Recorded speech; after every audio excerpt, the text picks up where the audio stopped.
আসসালামু আলাইকুম। Daily cooking by বকুল চ্যানেলে স্বাগতম। আমি একটি রেসিপি আপনাদের সাথে শেয়ার করব। খুবই মজার একটি রেসিপি। কাঁচা টমেটো আপনারা সবাই পছন্দ করেন কিনা জানি না, কিন্তু আমার খুবই পছন্দ। কাঁচা টমেটো দিয়ে আমি আজকে একটি রেসিপি তৈরি করব।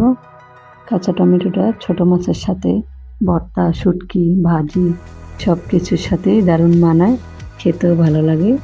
কাঁচা টকটক হালকা কাঁচা টমেটোর রেসিপি হলে আমার আর কিছুই লাগে না। আজকে আমি আপনাদের সাথে শেয়ার করব। চুলায় একটি প্যান বসিয়েছি, কিছু ছোট মাছের শুটকি হালকা আঁচে ভেজে নিচ্ছি। শুটকিটা ভেজে রান্না করলে সেন্টটা দারুণ লাগে আমার কাছে। যারা শুটকি পছন্দ করেন না তাদের কাছে ভালো লাগবে না জানি, কিন্তু আমার কাছে খুবই পছন্দ। এভাবে কাঁচা টমেটো দিয়ে শুটকিটা 2-3 মিনিট আমি হালকা আঁচে ভেজে নেব। ভাজা হয়ে গেছে, শুটকিটা তুলে নিচ্ছে। চুলায় একটি প্যান বসিয়েছি, 2 টেবিল চামচ তেল দিয়ে দিলাম। তেলটা গরম হয়ে গিয়েছে, তেলে আমি 2টা পেঁয়াজ কুচি দিয়ে দিলাম, 2টা রসুন কুচি দিয়ে দিলাম, দিয়ে হালকা আঁচে ভেজে নিচ্ছি। পেঁয়াজটা নরম হয়ে এসছে, এই পর্যায়ে স্বাদ মতো লবণ দিয়ে দিলাম।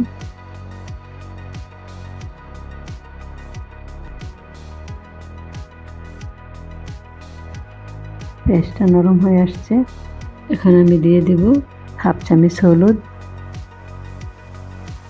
1 চা চামচ মরিচের গুঁড়া দিয়ে দিলাম।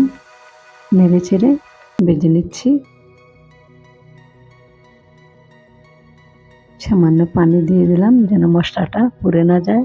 এখন অ্যাড করব সামান্য জিরার গুঁড়া, সামান্য ধনে গুঁড়া দিয়ে ভালোভাবে নেড়ে চেড়ে মশলাটা কষিয়ে নেব।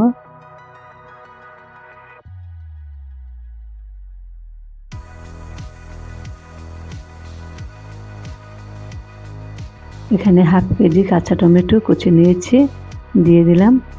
দিয়ে নেড়ে চেড়ে মশলার সাথে মিশিয়ে নেব।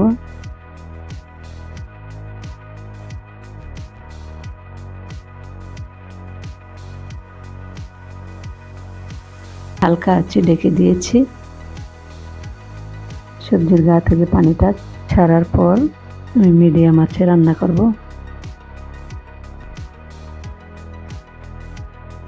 এই পর্যায়ে হালকা কুসুম ভেজে রাখা শুটকি হালকা কুসুম গরম পানি দিয়ে আমি ধুয়ে দিয়ে দিলাম।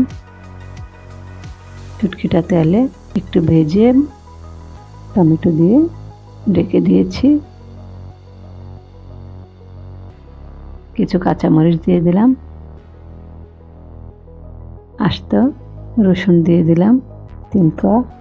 আমি মিডিয়াম আঁচে ঢেকে ঢেকে রান্না করব, একটু পোড়া পোড়া হলে ভালো লাগবে। রসুনটা এভাবে দিলে খেতে ভালো লাগে, তাই আমি আস্ত কিছু রসুন অ্যাড করেছি।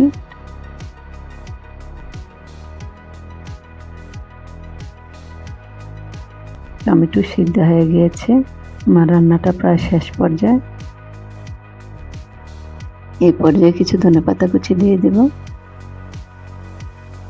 একটু পোড়া পোড়া করে আমি ভেজে তুলে নেব।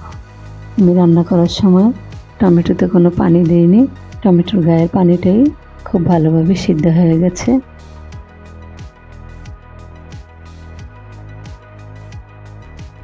রান্না হয়ে গেছে, এই পর্যায়ে তুলে নেব। দেখুন কতটা লোভনীয় লাগছে, খেতে খুবই অসাধারণ। গরম ভাতের সাথে তুলনা হয় না। হালকা টক ঝাল এই রেসিপিটি গরম ভাতের সাথে খেয়ে দেখুন, আপনারাও খেয়ে তৃপ্তি পাবেন। ভিডিওটি ভালো লাগলে শেয়ার করুন।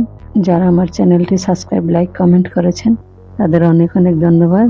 আগামী দিন নতুন রেসিপি নিয়ে হাজির হব। আজ এ পর্যন্তই। আল্লাহ হাফেজ।